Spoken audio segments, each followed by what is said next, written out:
Hi, I'm Chris Caiger, one of the founders of Refresh Renovations. I spent my working life in the building industry. I was head of marketing for Fletcher Building, a large international building industry company, and after Fletcher's I set up Traffic, a leading consulting company advising corporate companies on their business strategies.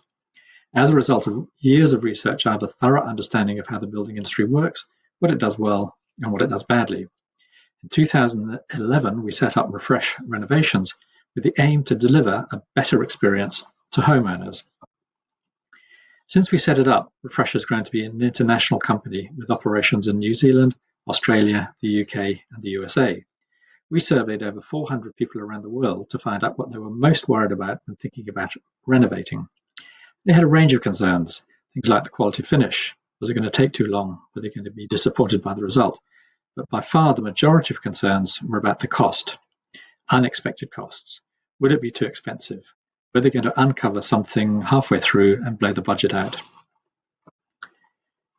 Industry research shows they are very right to be concerned. Brands, which is the Building Industries Research Association, surveyed hundreds of builders across a range of projects.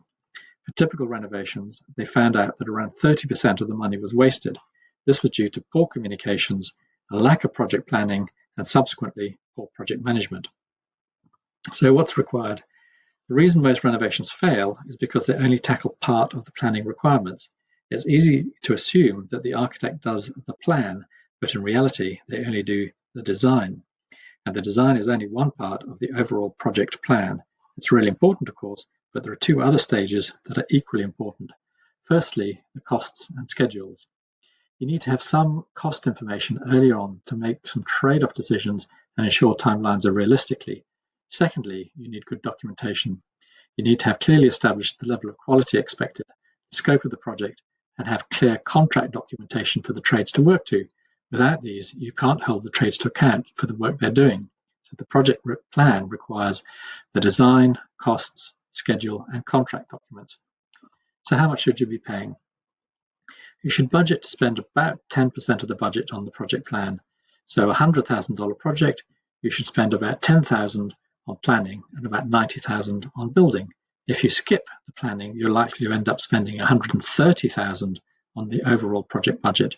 Most people understand the value of project management, but they often try to skimp on the project planning.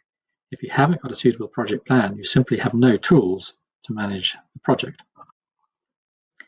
So in order to take the cost and risk out of renovations, Refresh has looked at how the new home companies operate, and we've taken the best practice from them and applied it to the renovation segment. On the slide, you can see steps 1, 2, and 3 are about establishing the project plan, which is an essential requirement for step 4, the project management of the build stage. Underneath the stages, you can see 2 rows outlining the typical renovation process, and below that, the refresh process. As you see, the typical process only covers the design work from the architect.